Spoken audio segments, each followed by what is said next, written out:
차익은 최소 몇 억에서 정말 못해도 몇 천만 원 정도의 프리미엄은 남기고 매매가 가능합니다.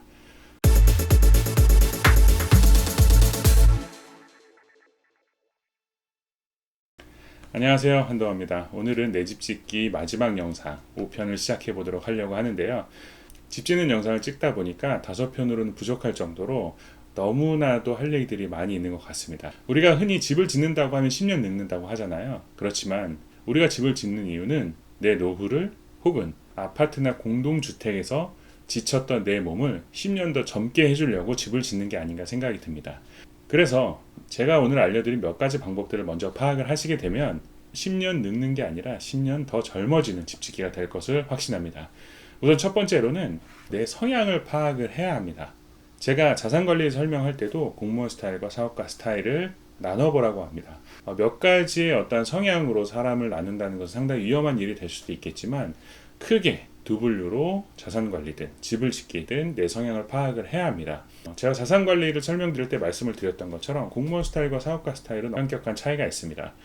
이 두 가지 스타일이 좋다 나쁘다를 따질 수는 없지만 분명히 장단점은 있습니다. 그래서 내 스타일이 어느 쪽인가는 분명히 파악하고 들어가셔야 됩니다. 예를 들어서 공무원 스타일 같은 경우는 되게 안정적이고 변동성을 싫어하는 스타일이죠. 그래서 금액적으로도 마찬가지고요.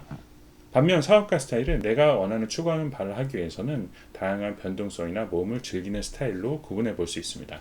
내가 다양하게 해보는 것을 좋아하고 직접 발로 뛰는 것을 좋아하고 그리고 가격적인 메리트를 비교하고 발품, 손품 팔아보는 것을 좋아하는 유형들은 좀 더 저렴하게 다양한 회사들을 컨택을 해보시고 때로는 직접 시공 쪽으로 가는 것이 맞을 수도 있습니다. 그렇지만 약간의 공무원 스타일, 안정적인 것을 좋아하는 스타일, 그리고 내가 일하는데 바빠서 혹은 전문적인 지식이 없기 때문에 신뢰할 만한 회사를 선정을 해서 일이 많은 것을 좋아하는 스타일은 그 스타일대로 가셔야 합니다. 그러나 이 성향 파악 없고 이 진로를 정하지 않은 상태에서 무조건 좋은 것만 다 찾다 보면 마치 야누스의 얼굴처럼 모든 것을 다 보고 있기 때문에 더 혼란스럽고 힘든 시기가 될 수도 있습니다. 예를 한번 들어보겠습니다. 어떤 건축주는 우리가 소위 말하는 턴키라고 하죠. 내가 이런 부분 신뢰하고 일임할 테니 알아서 다 해주시고 모든 것을 총괄적으로 별도의 어떤 공사 없이 일임하기를 원하시는 건축주 같은 경우가 있습니다. 자신의 원하시는 스타일만 맞으면 무조건 신뢰를 하고 진행하게 되시는 거죠. 이런 경우는 가격적으로는 다소 비쌀 수도 있습니다. 왜냐하면 손품과 발품을 어떤 사람들에게 다 일임하는 형태이기 때문에 가격적으로는 다소 불리할 수도 있습니다. 하지만 상당히 고급스러운 결과물이 나올 수 있습니다. 왜 그러냐면 우리가 옷을 한번 살 때도 마찬가지입니다. 브랜드의 기능성 옷들이 시중가보다 비싼 건 알지만 가격을 신뢰하고 사놓으면 오랫동안 잘 입을 수 있습니다. 그렇지만 몇천 원, 몇만 원을 싸게 사기 위해서 많이 발품을 팔고 이 사이트 저 사이트 찾아보시는 분들 같은 경우는 물론 가격적으로는 상당히 저렴한 옷을 구매할 수 있겠지만 그만큼 퀄리티는 아무래도 떨어질 수밖에 없는 것과 비슷한 이치입니다. 그래서 건축을 하다 보면 별도의 공사들이 상당히 많아요. 이것은 장단점이 있습니다.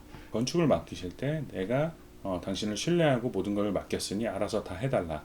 그래서 소위 말하는 턴키 형태로 진행을 하시게 되면 가격적으로는 다소 비쌀 수 있습니다. 왜냐하면 별도의 공사나 이런 것들을 다 일임을 시켰기 때문에 그만큼 인건비라든가 다양한 요소들 이런 것들에 대한 비용들은 더 들어갈 수도 있습니다.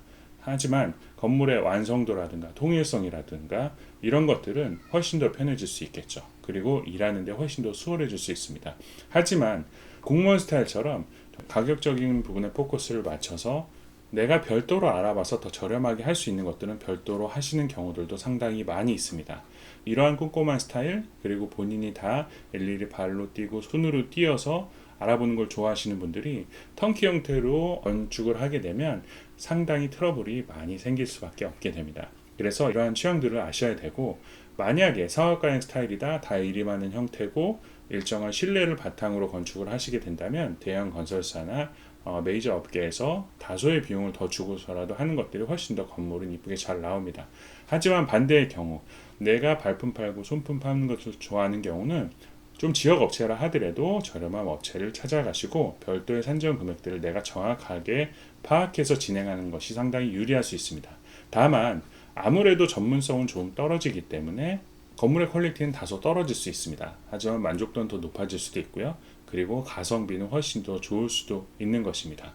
제가 이런 말씀을 왜 드리냐면 제가 여러 사람들을 만나보면 한 7, 80% 정도는 건축적인 지식이 많지 않고 기껏해야 유튜브를 찾아보는 정도나 인터넷 서칭을 한 정도의 수준이기 때문에 대부분 턴키 형태의 일이 많은 형태의 건축 형태로 가는 것이 많은데, 그래도 우리가 살면서 실용 경제를 많이 접해봤던 분들이 많아서 내 손품 팔고 발품 팔아서 그 지식들을 모두 다 반영을 하려고 하기 때문에 많이 트러블이 생기게 됩니다.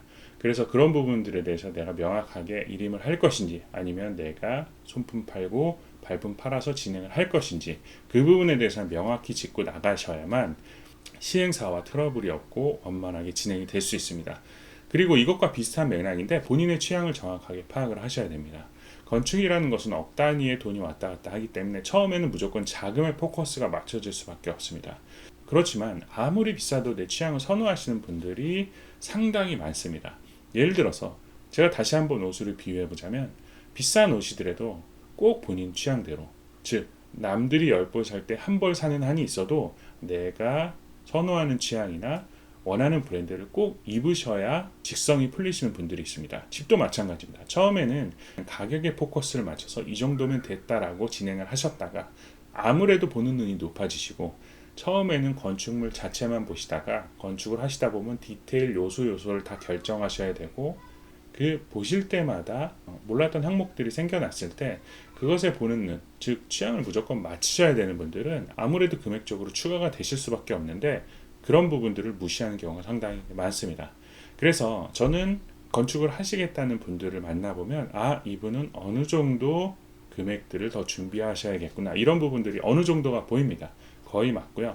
그런 본인의 취향들을 정확하게 파악하셔야 내가 이 정도는 추가 비용들이 더 발생하겠구나 인정하고 가셔야 10년 늙지 않는 건축이 가능하게 됩니다. 그리고 시기적인 문제입니다. 요즘처럼 세계 경제가 악화되고 인플레이션도 심하고 금리도 많이 오르는 시기, 그리고 환율 문제도 있고 수입 수출의 문제가 있어서 건축가가 상당히 올라가는 경우엔 건축을 약간 꺼리시는 경향이 있습니다. 그렇지만 건축 가격이라는 것은 부동산 가격과 마찬가지로 우리가 계단 형태로 올라간다라고 생각하시면 됩니다. 이런 실물 자산의 경제라는 것은 가격이 정체될 수는 있습니다. 물론 거품이 껴있던 경우에는 거품이 꺼지는 약간 하락하는 경향을 보이는 경우도 있지만 부동산이나 건축 경기 같은 경우는 정체되어 있는 경우는 있을 수 있습니다. 그렇지만 항상 오르고 오를 거라는 소소한 신호만 보여도 급매물 같은 경우는 개눈 감추듯이 없어지고 건축가나 부동산 가격은 순식간에 올라버릴 수밖에 없습니다.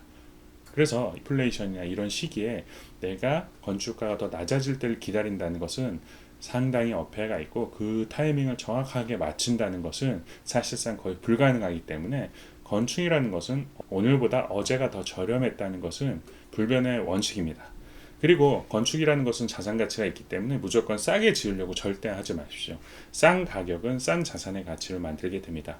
예를 하나 들어보자면 건축이라는 건 지붕재 같은 경우가 잘 보이지 않습니다. 그렇지만 경우에 따라서 지붕이 잘 보이고 노출되는 상당히 멋진 지역에 주택을 지을 때는 지붕재를 예를 들어서 내가 3, 4천 주고 바꿨다. 그러면 나중에 그 집의 가치는 5천, 1억을 더 받을 수 있는 게 자산의 가치라는 개념입니다. 예를 들어서 옷이라든가 자동차, 이것은 소모되는 자산, 즉 단가상각이 너무 심한 자산이기 때문에 여기서 비용을 많이 들이지 않는다는 것은 우리가 절약이라고도 표현할 수 있겠지만 집을 짓는다는 건 내 자산에 투자를 하는 것입니다. 지어놓으면 무조건 남는 것이 부동산이기 때문입니다. 예를 들어서 내가 5억의 땅을 사고 5억의 건축물을 올려서 10억에 투자를 했다면 그 현 시세 가치는 대부분 13억에서 15억의 가치를 하는 경우가 상당히 많습니다. 물론 그 과정 중에 유통의 리스크를 감당을 해야겠지만 업자들은 그런 유통에 대한 리스크, 즉 그 부분을 해지할 수 있고 그렇기 때문에 무조건 짓는 것이 남습니다. 이거는 개인도 크게 다를 바가 없습니다. 내가 3억의 땅을 사고 3억의 집을 지어서, 즉 내 돈 6억이 들어갔다고 하면 그 집을 곧바로 짓자마자 판다고 하면 7억, 8억의 가치는 충분히 받을 수 있습니다. 물론 이 부분을 가장 크게 좌지우지하는 것은 부동산의 입지입니다. 왜냐하면 건축 가격은 거의 비슷하고 건축의 형태는 대부분 다 대동소이하기 때문에 입지만 괜찮다면 차익은 최소 몇 억에서 정말 못해도 몇 천만 원 정도의 프리미엄은 남기고 매매가 가능합니다. 즉, 이 말은 바꿔서 얘기하자면 내가 집을 짓는 데 있어서 무조건 돈에만 포커스를 맞춰서 자산 가치를 망각하는 그런 실수를 범하지 마시고, 집이라는 것은 자산 가치로 접근을 해서 제가 1편에서 얘기했던 것처럼 집이라는 것을 짓기 위해서 단순히 내가 주거 목적으로만 살기 위한 어떠한 용도가 아니라 내 주머니에서 돈이 나와서 투자의 가치를 두고, 물론 이 투자의 가치는 내가 실거주 목적도 있고 임대 목적도 있을 수 있겠죠. 현금의 흐름이 계속 돌다가 그리고 최종적으로 이것을 매도했을 때 이 자산의 가치가 얼마인지까지도 평가를 해서 모든 자금의 사이클을 정확하게 계산을 해보시면 집을 짓는다는 것은 절대 어려운 것이 아니고 10년 늙지 않고 오히려 10년 젊어지고 내 자산의 가치가 1억, 2억, 10억, 20억 늘어날 수 있는 상당한 중요한 프로덕트, 즉 상품인 것은 자명한 사실입니다. 그래서 제가 지금까지 5편의 영상으로 집을 짓는 과정들에 대해서 설명을 드렸는데, 궁금하신 점이 있다면 연락을 주시고 추후에도 집을 짓는 과정들에 대해선 생각날 때마다 요소 설명을 드리도록 하겠습니다.